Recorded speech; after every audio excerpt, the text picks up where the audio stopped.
Capítulo número 9. En el verso número 15, hermanos. Carta a los Hebreos, capítulo número 9, verso 15.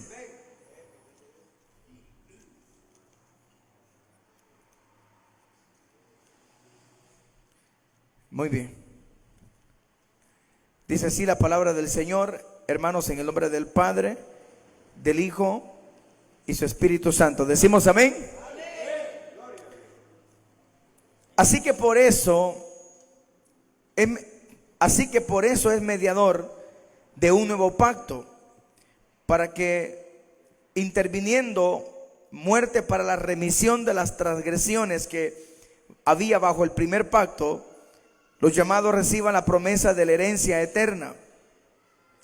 Porque donde hay testamento, es necesario que intervenga muerte del testador. Porque el testamento con la muerte se confirma, pues no es válido entre tanto que el testador vive.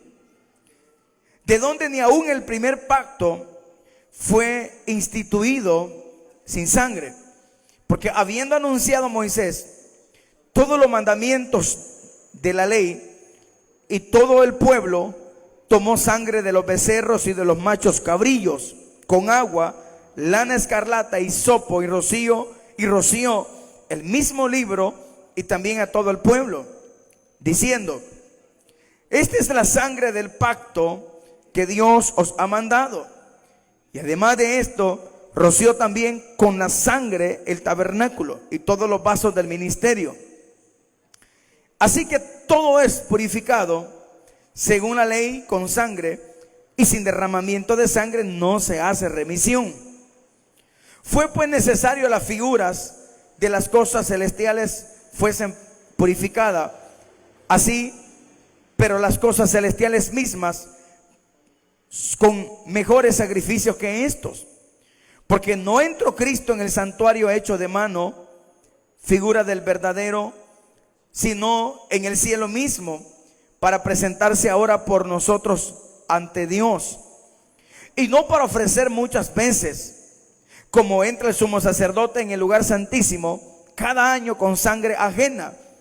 De otra manera, le hubiera sido necesario padecer muchas veces desde el principio del mundo.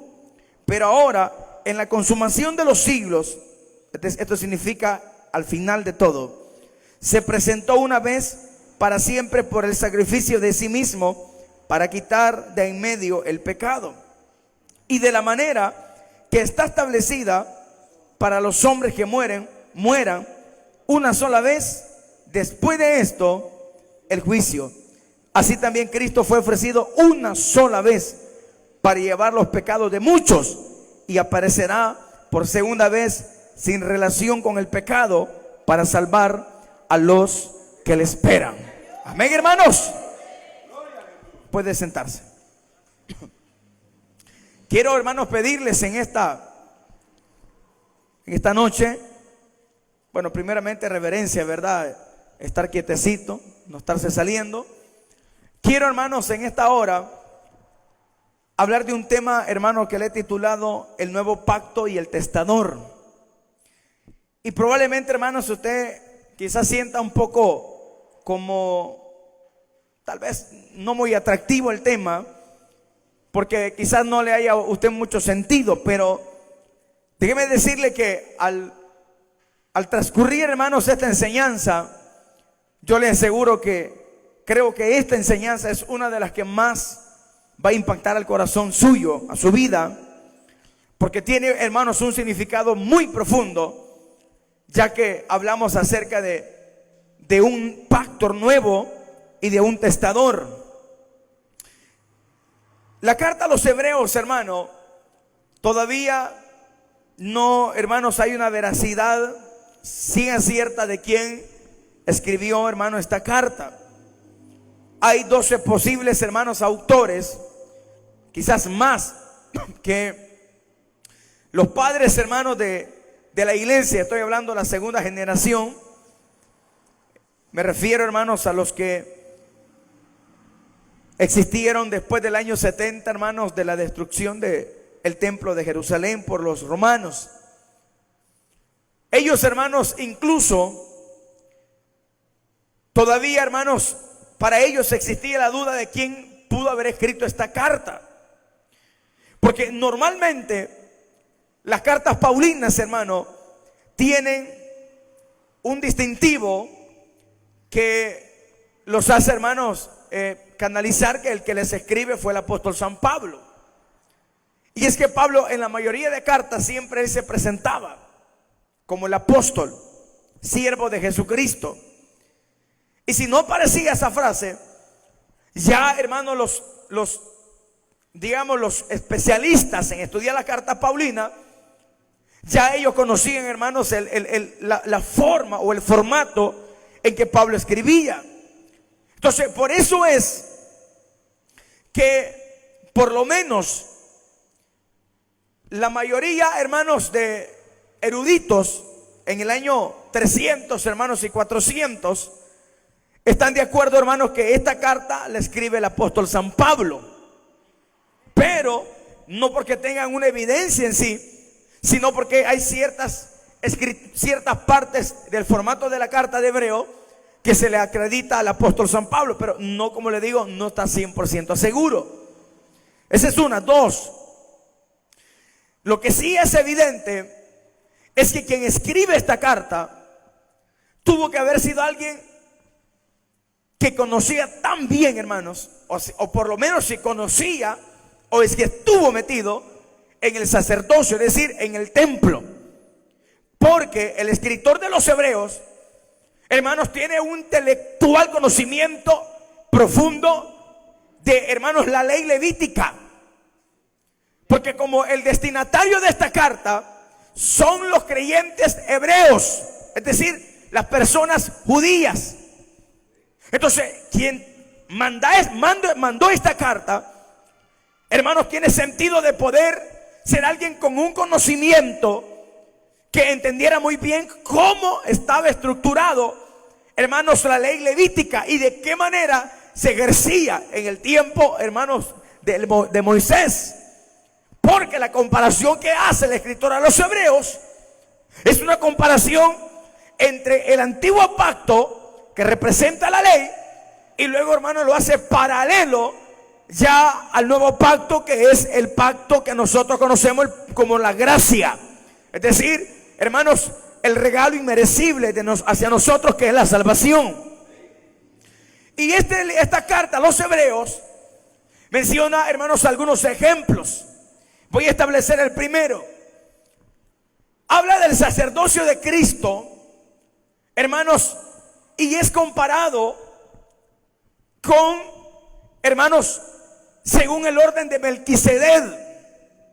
¿Quién fue Melquisedec? Melquisedec, hermano, aparece en Génesis capítulo 14. La Biblia dice, hermanos, que estando, hermanos, en la ciudad de Sitín, venía, hermanos, Abraham de pelear, hermanos, con los reyes de Kedorlaomer, que es un nombre bien complicado. Y había, hermanos, Dios le había dado la victoria en ese lugar. Y dice la Biblia que al encuentro le salieron dos hombres, dos reyes. Le salió, hermanos, el rey de Sodoma, y también le salió el rey, hermanos, de Salem, que es el mismo Melquisedec, que su nombre traducido es rey de justicia. La Biblia dice, hermanos, que el rey de Sodoma le ofreció a Abraham todos los bienes, todos. Lo único que él quería eran las personas. Pero Abraham dice, hermanos, que no le entregó ninguna, sino que más bien le dio todo lo que él poseía, hermanos. Pero también le salió al encuentro a Melquisedec, que le ofreció pan y vino. Y dice la Biblia que era sacerdote y rey también al mismo tiempo. Entonces, lo misterioso de esto es lo siguiente: que todos los datos históricos, hermano, y profundos exegéticos de la palabra, de los investigadores más grandes de la historia, hasta el día de hoy, no saben de dónde salió Melquisedec, ni saben si murió o no murió. Pero lo que sí es interesante es que según el orden de Melquisedec, era el próximo sumo sacerdote que iba a poner fin a la ley, hermanos. Entonces, Hebreos, vea lo que va, cómo va bien profundo. El escritor a los Hebreos empieza a hablar acerca del sacerdocio de Cristo, que viene según el orden de Melquisedec. ¿Y por qué según el orden de Melquisedec?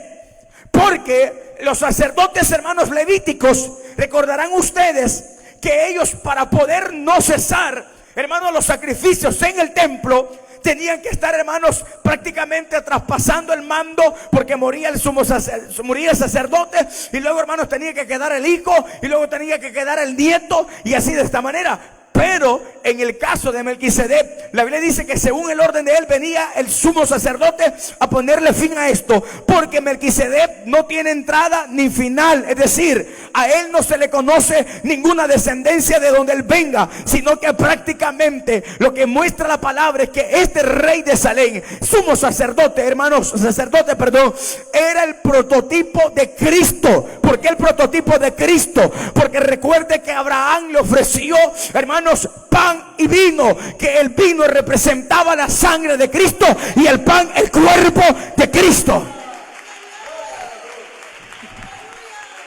Entonces prácticamente ese orden, hermanos, aleatorio que tenemos ahí es el prototipo de Cristo, y por eso que el escritor a los Hebreos está diciendo que Cristo, o el sumo sacerdocio de Cristo, viene según el orden de Melquisedec, y esto lo confirma el Salmo 110, también versículo 4. Ahí aparece, hermanos, acerca del sumo sacerdote o del sacerdote Melquisedec. Ahora, ese mismo tema se viene relacionando en el capítulo 7, en el capítulo 8, y ahora estamos en el capítulo 9. Ahora bien, quiero que vaya conmigo al versículo número 1 del capítulo 9. Ahora bien, aún el primer pacto tenía ordenanza de culto y un santuario terrenal, porque el tabernáculo estaba dispuesto así, 2 puntos. Aquí lo abrevié yo. Dice, la primera parte, llamada el lugar santo, estaba el candelabro, la mesa y los panes de la proposición. Tras el segundo velo estaba la parte del tabernáculo llamado lugar santísimo, el cual tenía un incensario de oro y el arca del pacto cubierto de oro por todas partes, en el que estaba una urna de oro que contenía el maná, la vara de Aarón que reverdeció, las tablas del pacto y sobre ella los querubines de gloria que cubrían el propiciatorio, de las cuales cosas no se pueden ahora hablar en detalle. Es decir, el escritor, hermano, lo que está diciendo es que no tiene el tiempo de explicar, y yo tampoco tengo el tiempo de explicarlo, así que lo voy a abreviar lo más que se pueda. Si ustedes no se habrán dado cuenta, pero en el antiguo pacto, hermanos, recordarán que el Señor le dijo a Moisés que según lo que él viera en el cielo iba a ser una copia. Entonces, ¿qué quiere decir? Que así, hermanos, como está estructurado el tabernáculo, que ya leímos lo que contiene, así de esa manera es que Moisés vio, hermanos, el original en el cielo. ¿Me está entendiendo? Y de esa manera es que Moisés empezó, hermanos, a construir, empezaron a formar el pacto, hermanos, a formar el tabernáculo. Que recordarán que esto, hermanos, fue en el peregrinaje de Israel durante 40 años. Pero luego vino ya el templo, hermanos, y ahí se construyeron ya en una forma más, hermanos, digámoslo así, más quieta, donde ahí ya tenía, hermanos, formado el templo, el tabernáculo y todo lo demás que hemos estado, hermanos, estudiando acá. Entonces, ¿de qué se trata todo esto? Lo que se trata es que el escritor a los Hebreos está poniendo en primer lugar lo que antes se tenía que hacer. Y lo que se tenía que hacer era, hermanos, que para expiar el pecado del pueblo de Israel, dice la Biblia que el sumo sacerdote, hermanos, subía al lugar santísimo una vez al año. Y una vez al año llevaba, hermanos, sangre de cordero, hermanos, o de macho cabrillo, y esta era derramada en el lugar santísimo. Cuando esto surgía, entonces el pecado del pueblo de Israel era perdonado. Pero había un problema. ¿Cuál era el problema? El problema que había era que esto había que estarlo haciendo cada año. Es decir, el sumo sacerdote, si duraba 50 años, 50 veces tenía que subir, hermanos, al lugar santísimo, y ahí tenía que derramar, hermanos, en el lugar de la expiación, hermanos, es decir, en el lugar tan santo donde se expiaba la sangre. ¿Por qué, hermanos? Para que haya perdón de pecado, tiene que haber sangre primero. ¿Por qué sangre? Hermanos, porque deben de saber ustedes que la vida consiste en la sangre. ¿Por qué creen ustedes que cuando hay un accidente, hermanos, y hay digamos, una hemorragia, por lo menos externa, ¿no? Interna no, porque no se puede sanar, pero externa, ¿qué es lo primero que hacen los paramédicos, hermanos? Si tiene una herida, ¿qué es lo primero que hace el paramédico? Agarra una comprensa. ¿Me está entendiendo? Y si digamos que la herida es aquí, hermanos, por la costilla, entonces el paramédico lo que hace es presionar, hermanos, con fuerza una comprensa, ya sea un trapo, ya sea la propia mano, porque de esa manera se evita que la sangre salga. ¿Y por qué se tiene que evitar? Porque si el hombre se desvacía en sangre, tiene que morir, porque la sangre es vida. Amén. ¿Están entendiendo, hermanos? Entonces, para remisión de pecado había que estar subiendo una vez al año, hermanos, para perdón de pecado. Pero esto, hermano, tenía otro problema. ¿Cuál era? No quitaba el pecado de la gente, hermano. O sea, fíjese bien. Y el pueblo estaba, no en el momento que era, hermanos, sacrificado el cordero. No, ellos no miraban eso. Ellos solamente se les decía: ahora ya hay perdón de pecado. Y todo, bravo, bravo, gloria a Dios. Pero mañana seguían pecando otra vez. Y pasado seguían hablando del prójimo otra vez. Y la otra semana seguían adulterando también. Y el próximo mes volvían a meterse con otras mujeres que no eran también. Y después seguían, hermanos, estafando a la gente. Y después seguían mintiendo. Entonces tenía que venir otro año más para hacer eso. Entonces, ¿cuál es el punto del escritor a los hebreos? Que ahora él va a presentar ya un nuevo pacto, porque testamento en el griego significa pacto. Ahora, hermanos, él pone primero el ejemplo del primer pacto, el Antiguo Testamento, la ley, todo lo que se requería, un montón de ceremonias, hermanos. Bueno, le puedo decir así, claro, habían más de 613 mandamientos y habían decenas de ceremonias para decirles a ustedes que hasta para que la mujer, hermanos, cesara la menstruación, había una ceremonia. Sí, así como lo oye. Y lo demás no lo quiero decir porque hay jóvenes aquí, hermanos, que todavía no van a entender de esto. No lo quiero decir. Pero habían otras ceremonias para otras cosas muy íntimas todavía. Entonces, para todo eran ceremonias. Entonces la pregunta es: ¿cuándo iba a existir un pacto donde un solo sacrificio se hiciera, hermanos, y ya no hubiera más sacrificio? Aquí viene, hermano, ya entra el sumo sacerdote, hermano, a quien nosotros creemos como Cristo Jesús. Amén. Bien, escuche bien. Si se duerme no va a aprender, se va a quedar enano. Pero si está despierto, esto le va a enseñar mucho. Ahora bien, vea, hermanos, el verso 15 a donde empezamos a leer. Así que por esto, dice el escritor, era necesario un mediador de un nuevo pacto para que interviniendo muerte para la remisión de la transgresión que había bajo el primer pacto, los llamados reciban la promesa de la herencia. Verso 16. Porque donde hay testamento, ¿qué es necesario? Es necesario que intervenga muerte de testador. Ahora déjeme explicarle. Trate de estar despierto, hermano, que esto le va a servir, hombre. Quiero explicarle así. ¿Qué es un testamento? Bueno, yo saqué un pequeño significado. Dice que testamento es aquella persona que realiza un testamento estableciendo a las personas que participarán de su herencia en la forma y proporciones en las que se adjudicarán su patrimonio. usted debe de saber qué es un testamento. La palabra original es pacto. Es cuando una persona busca un notario y ahí, hermanos, se ejerce la última voluntad. Por ejemplo, si usted tiene una casa allá en el Escalón, allá en la Cima, allá en la San Francisco, en la San Benito, usted dice, vaya, yo como fulano de tal, voy a entregarle la casa del Escalón o de la Cima a Mengano, mi hijo, que es el menor, y al otro mayor le voy a entregar un rancho que tengo allá en San Diego, al otro le voy a entregar una casa que tengo allá por la San Francisco, allá por la Cima 1, Cima 2. Entonces el notario lo que hace es que empieza a escribir, hermanos, todo lo que el testador está, hermanos,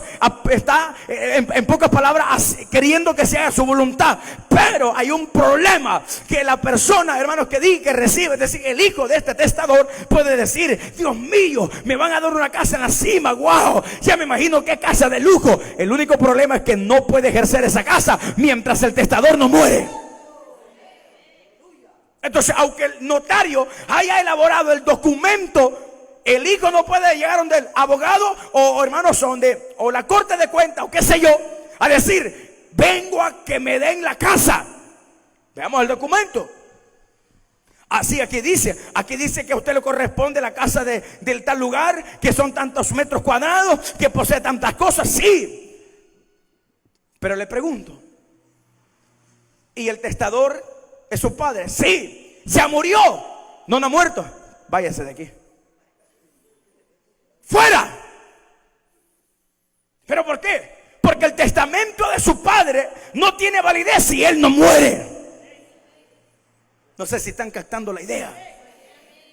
Entonces, como el primer pacto había que estar sacrificando corderos, hermanos, machos cabrillos, vacas, sangre de animal, porque el sacerdote no es el que daba la sangre, sino que eran los animales. Pero en este nuevo pacto hay una gran diferencia. La sangre rociada no es de una vaca, no es de un macho cabrillo, no es de un cordero, no es de un animal. La sangre rociada es del mismo Señor Jesucristo. Alabado sea el Señor. ¿Alguien alaba a Dios esta noche? Es decir, la sangre que fue derramada le pertenece a Él.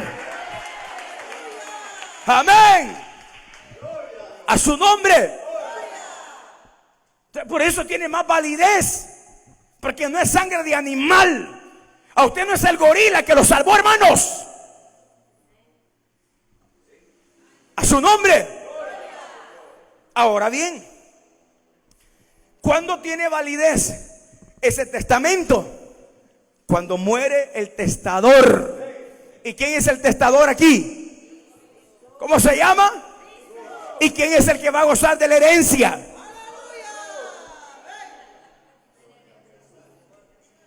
Ese es el problema, estar durmiendo en el culto, mire, hermano. Si él es el testador, ¿quiénes son los que están en el testamento que van a ser los que van a disfrutar de la herencia? Pues díganlo, pues, hermano. Señor bendito. Voy a repetir, porque necesito que quede más claro como el chocolate. ¿Quién es el testador? ¿Quién es el que va a ser beneficiado de la herencia del testador? ¿Y cuál es esa herencia? A ver. Allá lo dijeron. La vida. Entonces le hago una pregunta a usted, hermano. Y para que el testamento tenga validez, ¿tiene que morir el testador? Ahora le pregunto, ¿tiene validez el testamento? ¿Seguro? ¿Seguro?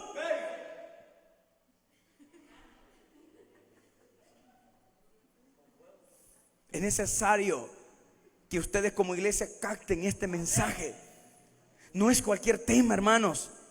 No es saltar, ni brincar, ni danzar. No, no es hablar lengua, no es profetizar. No. Es la razón por la que estamos sentados en una silla hoy. Es porque el testador tuvo que morir. Y gracias a que él murió, ahora podemos cobrar la herencia. ¿Cuántos alaban al Señor? La herencia es la vida eterna. Él lo dijo. El que cree en mí tendrá vida eterna. Su nombre. ¿Están entendiendo? ¿Cuántos de ustedes se alegraran si un tío de ustedes les dejara un testamento, dijera, fulana de tal es dueña de la fábrica textil de tal lugar. Y usted siendo una acabada y acabado. Quizás ahí, hermano, ganando unos $8 al día. Y le llaman al notario: disculpe, usted la mengana fulana de tal. Sí. Usted la que le dicen la fulana. Sí. Pues quiero que se presente en la oficina de tal notario, porque usted está en el testamento como beneficiaria. Pero no le voy a decir de qué le corresponde hasta que venga y me firme. Y usted llega y dice: a saber si una trampa me quieren poner, a saber quién me quiere estafar, pero yo voy a ir. Y llega ahí están los abogados, el bufete de abogados, los notarios, hermanos, que están autenticando que el documento es verdadero. Y de repente empiezan a leer el testamento y digan su nombre, digan: fulano mengano de tal, ahora es propietario de una fábrica de zapatos, ahora es propietario de una fábrica textil, ahora es propietario de una gasolinera. Y usted dice: Dios mío, pero si yo no he hecho nada, no he trabajado. Exacto, es que usted no es el que merecía nada, es el testador que le dejó la herencia a usted. Y ahora imagínese, hermanos, si en la parte espiritual, imagínese, ahora tenemos el privilegio de cobrar una herencia que Él nos dejó, algo que no merecíamos nosotros, porque nosotros íbamos destinados al infierno. Pero Él dijo estas palabras: el que viene a mí, yo no le echo fuera. El que viene a mí tendrá vida eterna. ¿Cuántos alaban la gloria del Señor? Amén. Sí, quizás no le dé importancia porque todavía no ha llegado al infierno usted. Por eso no le da importancia. Pero si me lo mandaran 3 minutos para el infierno, le aseguro que hasta la soberbia deja ahí. Amén. Y al llegar aquí: pastor, yo me voy a reconciliar esta noche, pastor. ¿Qué le pasa, hermano? Ay, hermano, pastor, acabo de estar en el infierno 3 minutos y usted no se imagina el tormento que he vivido. A partir de ahorita le pido perdón, hermano fulano, me engana, hablé de usted al día de ayer, me la comí todo el día, perdóneme por favor. Yo me quiero reconciliar con usted, pastor. Yo me lo he hartado día y noche a usted también. Perdóneme, pastor, he sido un gran ladrón, tengo aquí le debo, hermano, le pago lo que le debo a usted, hermana, perdóneme. ¿Y qué le pasa, hermana? ¿Por qué está angustiada? Es que ahí valoré realmente el testamento que Él nos dejó, la herencia que nos dejó, la salvación, la vida eterna. ¿Cuántos alaban al Señor? Pero usted no necesita ir al infierno hoy en vida. Puede tomar la garantía de la salvación si viene a Cristo Jesús. Mire, hermano, yo le aseguro que si las iglesias que son de Cristo mandaran a todos los aguados al infierno por 1 minuto, no tendríamos ningún aguado aquí. No anduviera poniendo programa para congregarse. Pero usted no necesita ir al infierno, ¿no? ¿Ah? Usted es el beneficiario de la herencia. Dile a tu hermano: usted es el beneficiario de la herencia. Dile. Amén. Debería estar alegre usted. Sí, pero yo no he visto lo que Dios me va a dar. Cálmese. Tranquilícese. La Biblia habla de mar de cristal, de calle de oro, y yo no he visto nada. Es que no lo verá en esa rebeldía. ¿Qué anda? Adivine. Bueno, no podemos adivinar porque esto no trata de adivinanza. Pero ¿usted realmente quiere llegar a ese lugar? Muérase. Muérase. Es que así es esto. Si no hay muerte, no hay nada, hermano. ¿O usted qué cree? ¿Que ya tiene alitas y, hermano, tiene un gran gabacha blanca de santo? No lo tiene. ¿Amén? No lo tiene. ¿Está aquí? ¿Seguro que está aquí? ¿Sabe cuántos sacerdotes tuvo, hermanos, Israel desde Aarón hasta el día en que se fue destruido en el año 70 el templo de Jerusalén? 84 sumos sacerdotes. Y nosotros, en el pacto que tenemos, uno solo fue el que tuvimos, hermano. ¡A su nombre! El problema de la ley, como le he dicho muchas veces, era en que la ley no salvaba, sino que condenaba. Les voy a poner un ejemplo. ¿Qué le pasaba a los adúlteros? Ahí no había abogado, ¿verdad? Usted adúltera, ¿con cuánto se ha acostado? Con 20 voy ahorita. Y quisiera reconciliarse esta noche. Sí, porque ya vi esas grandes pedradas que me van a sonar. Sí.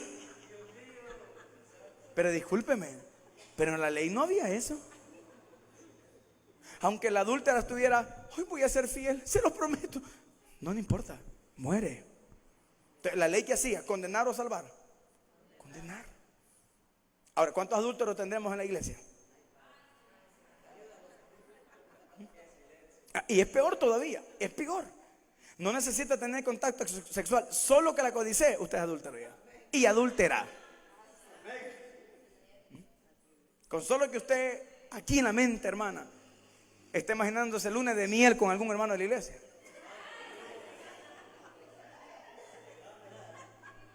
Amén. Usted dice, pero yo no creo, pastor. Claro, porque usted no lee los pensamientos de las hermanas. Y ahora las que tienen 40 arriba, sí, son peores a veces ellas.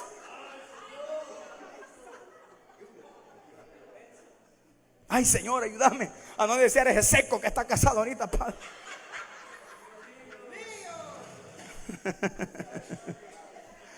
Amén. Igual los varones.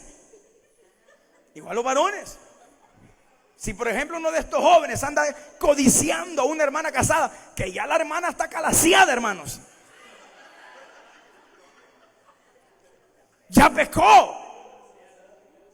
Dice, pero yo pastor, yo no me he casado. Pero con tu mente ya pecaste, según lo que dice la escritura. Oíste que fue dicho, no te meterás o no adulterarás con la mujer de tu prójimo. Pero yo les digo que con solo que ustedes la deseen, con solo que la deseen. Y eso aquí en la iglesia y ahora en el cuarto. Por eso es que yo bien me fijo, o sea, no es que uno sea de aquellos que andan metido en todo, pero uno bien se fija la mirada sensual que tienen algunos. O sea, yo bien me fijo. Yo bien sé cuando alguien se acerca a una hermana, no porque quiera ser hermana en Cristo. De veras, sí. Y si no, le pregunte a algunos si no los he tenido que reprender. Claro, yo lo hago en secreto, porque yo entiendo que es la debilidad de todo hombre y de toda mujer. Qué silencio, ¿verdad? No llega y regáleme el número suyo, por favor, hermana. Vaya, hermana, está bien, yo sé lo que está. Escríbeme el WhatsApp, por favor. Pero no me ponga el nombre mío, póngame, si me llamo, por ejemplo, por decir Francisca, póngame Paca, por lo menos, porque no descubran. Entonces la hermana Paca con el hermano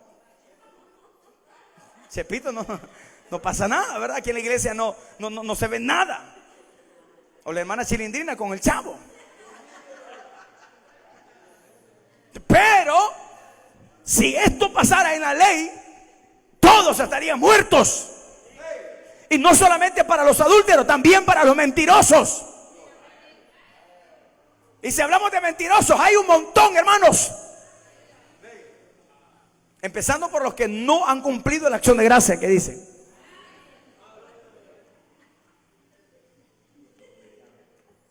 Qué callados, hermanos. ¿Ah? Vea si algún hermano o hermana se ve algo rojita de la cara, es porque es sospechosa de evidencia, hermanos. Amén. Entonces, ahora repito, ¿cuál? O sea, la ley que hacía, condenar o salvar. Condenar. ¿Y qué vino a hacer la gracia? El pacto de gracia. ¿A qué vino? A salvar. ¿Por qué vino a salvar? Porque usted estaba perdido en delito y pecado, pero la sangre de ese cordero inmolado lo limpió de la cabeza a los pies. A los pies. Lo voy a meter en una encrucijada. Ya termino. Lo voy a meter en una encrucijada. Sabemos que el sacrificio de Cristo fue una sola vez, ¿o no? Y que nos limpió de todo pecado, ¿o no? Correcto, muy bien.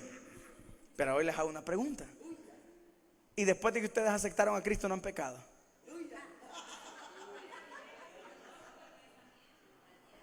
No solo con el pensamiento, también con las manos.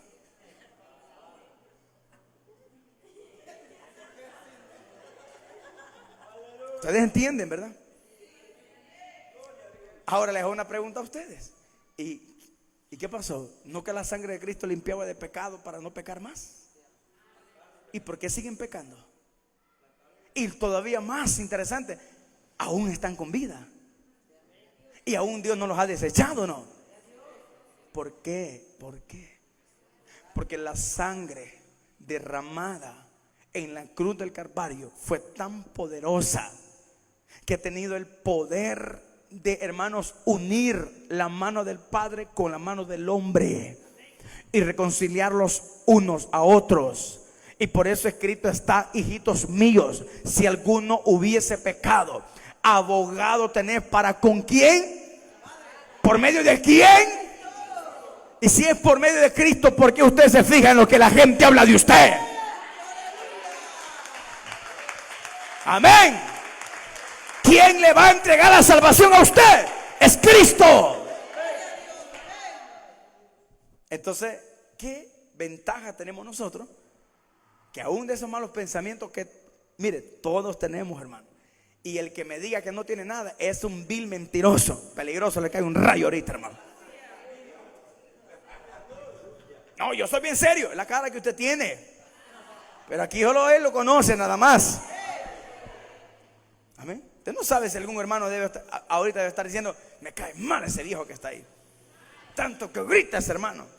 Esa hermana Salvación me cae mal que anda. Usted no sabe, pero él lo sabe.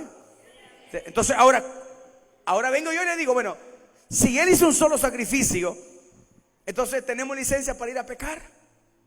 No tenemos licencia para pecar. Y de hecho, el que peca voluntariamente cae en el peligro de ser desechado de parte de Dios. Porque una cosa es, hermano, que venimos luchando, y venimos pero luchando contra esa carne que tenemos nosotros. Por eso usted debe de preocuparse por usted misma. Deje de estar soltando lengua con otro. Hay gente, hermano, que vive viendo los errores de los demás. Esto no le digo yo que no debemos de disciplinar, ¿cómo no? Pero hay gente que vive hablando de medio mundo. Hablando de medio mundo, traicionando a medio mundo. Pero ¿y acaso no tienen suficiente ustedes con la gran carnota que tienen ustedes? Los errores que todos tenemos. Deberíamos de fortalecer los pensamientos. Si la área de suya es ser enojado, iracundo, soberbio, pues pídale a Dios por eso. Porque todos luchamos a diario, ¿o no, hermanos? Todos tenemos tentaciones, ¿o no? Todos tenemos debilidades, ¿o no? ¿Sabe qué es lo que marca la diferencia del cobarde y el valiente? El cobarde se va y no vuelve. El valiente se levanta una vez más y cree que el Señor lo va a ayudar. Porque la Biblia dice, hermanos, el que piense esté firme, mire que no caiga. Usted lucha cada día. Y aunque se le lleve del gran santo, hermanos, en la iglesia, aunque se le llame santos hasta de nombre, no importa. Usted tiene una guerra con su propia carne. Pensamientos a veces húmedos. Ustedes deberían de entender que la guerra más grande de ustedes no es ni con el diablo, es con sus propios cuerpos, hermanos. Es con su propia concupiscencia. Cuando esa calentura se va hasta arriba, cuando se alborotan las hormonas, el diablo pone el cebo. Y si usted muerde, ahí cae. Pero si usted le dice: Señor, dame la fuerza. Recuerde que Dios no tienta a nadie, es nuestra propia concupiscencia. Pero seguramente cuando acudimos a Él y venimos a Él, Él nos da la salida para salir de la tentación, hermano. Él no es que te va a quitar la tentación, no. Él te va a dar la fuerza para mantenerte firme. Por eso dice la Biblia: resistir al diablo y Él huirá de vosotros. A su nombre. Entonces ahora Cristo, hermano, lo que hizo es, bueno, voy a leerle el verso 23. Fue pues necesario que las figuras de las cosas celestiales fuesen purificadas, sí, pero las cosas celestiales mismas con mejores sacrificios que esto. Bueno, voy a explicar esto rápido porque el tiempo nos avanzó. Lo que dice la carta a los Hebreos es lo siguiente. Se recuerda que les dije al inicio de que Moisés, hermanos, estructuró el tabernáculo según lo que vio en el cielo. Entonces, ¿eso sería una copia o no? Entonces, la copia terrenal fue rociado con sangre de animal. Pero aquí está diciendo que no solamente fue aquí terrenal, sino que hasta las cosas celestiales también fueron purificadas. Y usted me va a decir ahora, permítame, pastor, si está en lo que está, si no, anda más perdido. Pero ¿cómo es eso que las cosas celestiales también tendrían que ser purificadas? Si en el cielo no hay pecado. Es correcto. Pero ¿dónde fue que el diablo se rebeló? ¿En la tierra o en el cielo? ¿Hasta dónde alcanzó el poder de la sangre de Cristo? Que hasta tuvo que limpiar las cosas celestiales también. Imagínense, hermano, el poder que tuvo él. Amén. Pues sí, pero ese fue el diablo. Pero el pecado destruye a todos. Por ejemplo, si en la iglesia tenemos una pareja de novios viviendo en fornicación, aunque no lo sepa nadie y aunque no se han dado color, ese pecado afecta a la iglesia. Pero esos son ellos. Sí, pero el pecado es, hermano, una contaminación que hasta que no sale, entonces no hay purificación todavía. Entonces, en el cielo por eso fueron purificadas. Pero recuerden que la copia terrenal fue purificada con sangre animal, pero las celestiales fueron purificadas con sangre ¿de quién? De Cristo, que es mucho mejor. Verso 24. Porque no entró Cristo en el santuario hecho de mano, figura del verdadero. ¿Por qué dice figura verdadera? Porque es una copia. Amén, hermanos. Se lo voy a explicar. ¿Cuántos han ido a retirar una partida de nacimiento a la alcaldía? Bien. Y ustedes siempre dicen, ¿va a querer la partida original? Sí. Mentiras, nunca dan el original, dan la copia. ¿Por qué la copia la dan a ustedes? Porque la podemos perder la original y ahí sí va a tener problemas. Yo recuerdo, hermanos, que un día, cuando nacieron mis hijos, hermano, dejé los plantares originales allá en el diario oficial, porque estábamos en ese momento metiendo documentos para la carta jurídica de la misión. Y cuando mi esposa me dijo, ¿y los plantares? Y como yo tengo ese problema que a mí se me olvida todo, hermano, a veces. Los plantares, y eran los plantares originales. O sea, el sello del pie del niño era el original, no era una copia. Y usted sabe que sin esos plantares, ¿cómo voy yo a sentar a mis hijos? Porque entonces me dice, bueno, ¿y sus hijos? Se llama José, y a mí no me interesa. Quiero ver los plantares, que diga el hospital 1 de mayo que usted es el tata de esos niños. Ay, hermano, y ahí se me entró una aflicción a mí, hermano. Y empiezo a recordar dónde los dejé. Y dije yo, pero si el único lugar donde fui es al diario oficial. Y me voy, hermanos, para el diario oficial. Y llego allá, me atienden en recepción y me dicen, ¿qué necesita, caballero? Me dice, mire, fíjese que yo estuve el día de ayer por acá. No, ese mismo día fue, perdón. Estuve por la mañana y no, creo que fue el siguiente día. El siguiente día fue. Estuve el día de ayer y dejé unos plantares. Permítame, lo voy a pasar con dirección, me dice. Y me llevaron donde estaba, creo. Yo no sé si es director, no sé si es presidente, no sé cómo es la categoría clasificada. No me interesa.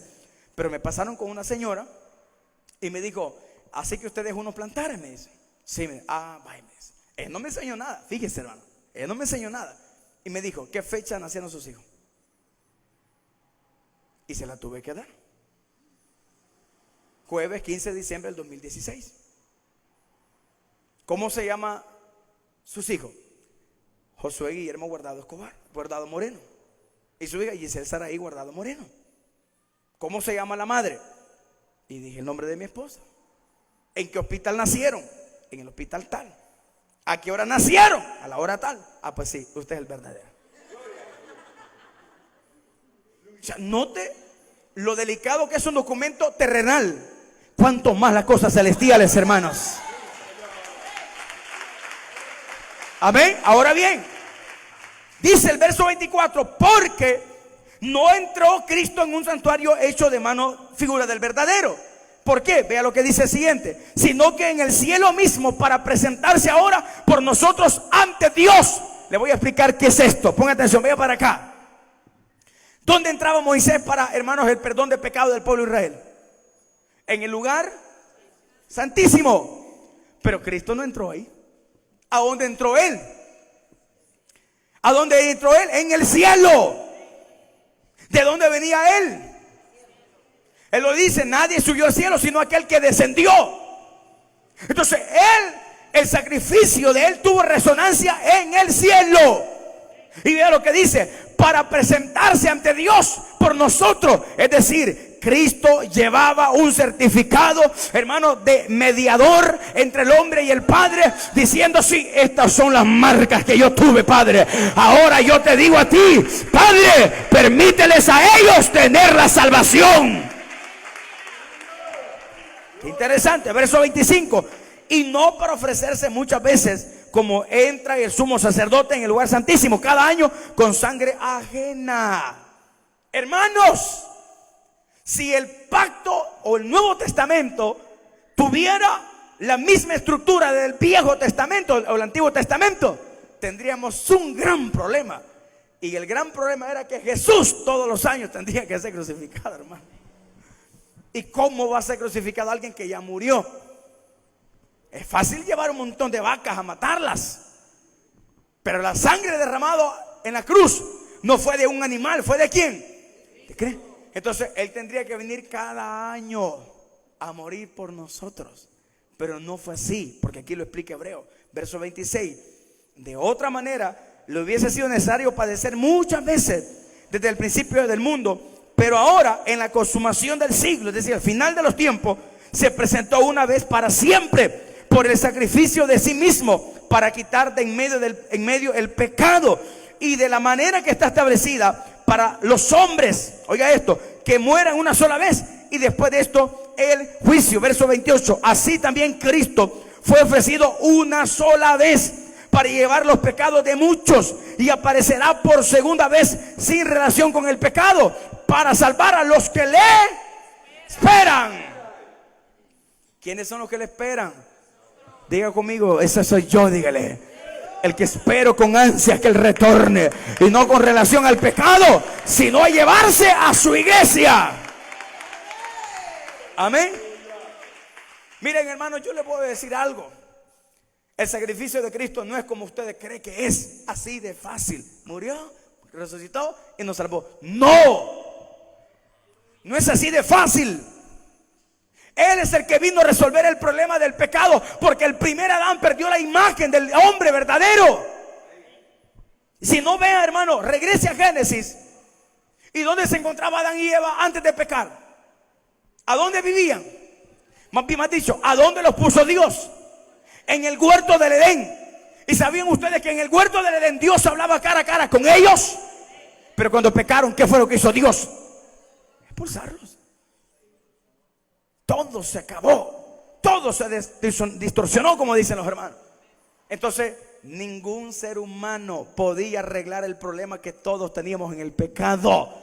Vino un hombre, murió, pecó. Vino el otro, murió y pecó. Vino el otro, murió, pecó. Los sumos sacerdotes, algunos hasta fallaron, pecaron también. Hermanos, el pasar el mando de sacerdote a sacerdote también tuvo problemas, hermanos, hasta el punto que no se halló nadie digno. Y por eso que Juan lloraba cuando miraba en Apocalipsis, hermanos, que el libro, hermanos, el sello, el libro de los sellos, hermanos, no podía, el rollo no podía ser abierto, porque no había nadie digno. Y lloraba Juan hasta cuando alguien le dijo: Juan, ya no llores más, porque hemos hallado a alguien digno, que es de la tribu del león de Judá. Alabado sea el Señor. Qué interesante, amados hermanos, porque Cristo vino a padecer y agarró, hermano, la mano del hombre y nos reconcilió con el Padre. Alabado sea la gloria del Señor. ¿Cuántos se alegran por ese sacrificio? A su nombre. Amén. ¿Quién es el testador? ¿Quiénes somos los beneficiarios del testamento? ¿Y cuándo tendrá validez el testamento? Con la muerte de él. Hermanos, ojalá que la iglesia entendiera esto, hermano. Ojalá usted compugiera el corazón, hermano, y dijera: todo lo que él ha hecho por mí, y yo así soy un gran rebelde. Una rebelde. Una mujer, un hombre sin interés a Cristo, porque no han entendido lo que él hizo por nosotros. ¿Sabe cuándo lo van a entender, hermano?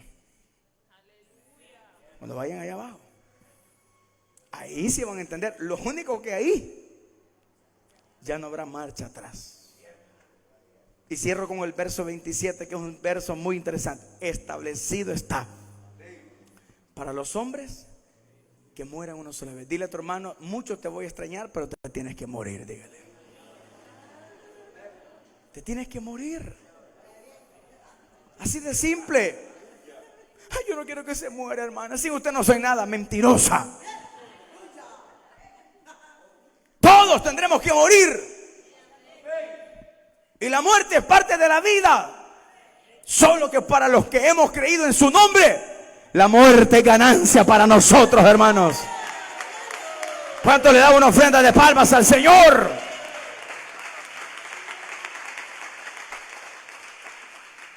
Ahora supongamos que hubiera alguien, hermano, con una boca grande, diciendo, yo sería capaz de salvarme por mí mismo. Y le pusieran el escáner celestial. Ok, pues está bien. Para esto no tenés que haber pecado. Y le pasan el escáner. Y en el primer día pecó como 20,000 veces. Nadie, es más, ustedes y yo, conociendo la gracia de Dios, habiendo fallado e irnos al mundo, ¿saben por qué no los ha matado el diablo? ¿Quieren que les diga? Porque la gracia de Dios está sobre ustedes. Pero no abusen. No abusen, caballeros. No estén retando a Dios en que Dios es misericordioso. Que Dios cuando tenga 40 voy a dejar de pecar. Porque probablemente mañana le vuelen el pescuezo a usted, hermano. Que no lo sabe. Hoy es cuando usted diga, hoy, Señor, te pido perdón por mis pecados. Porque solo siendo obediente a ti, un día reclamaré mi herencia en el cielo, Padre. Así que la conclusión es, la muerte activa las promesas para que se convierta en realidad. En nosotros, hermanos, no se da estos casos porque, ¿y qué le vamos a dejar a los hijos? No tenemos nada, hermano. ¿Para qué vamos a hacer? Bueno, algunos sí pueden hacer testamento, por lo menos dejen la moto para alguien, ¿verdad? O el carro. Pero ¿y los que han vivido alquilando toda la vida?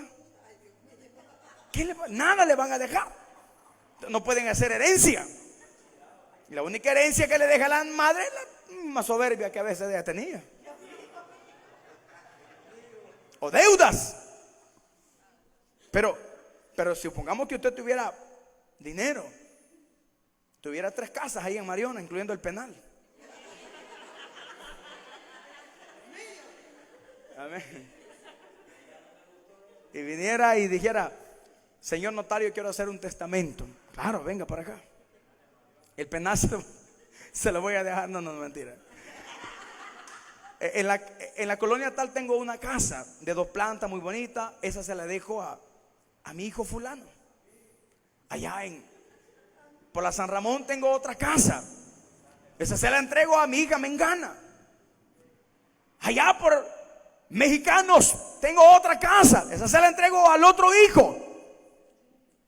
Y si yo muero, mi esposa está viva, a ella le va a quedar esta casa y los 2 carros. Ahí sí ya tiene validez, porque ya está dejando algo. Y si viniera uno de los hijos y dijera, ¿cómo puedo hacer para que esta herencia la reclame?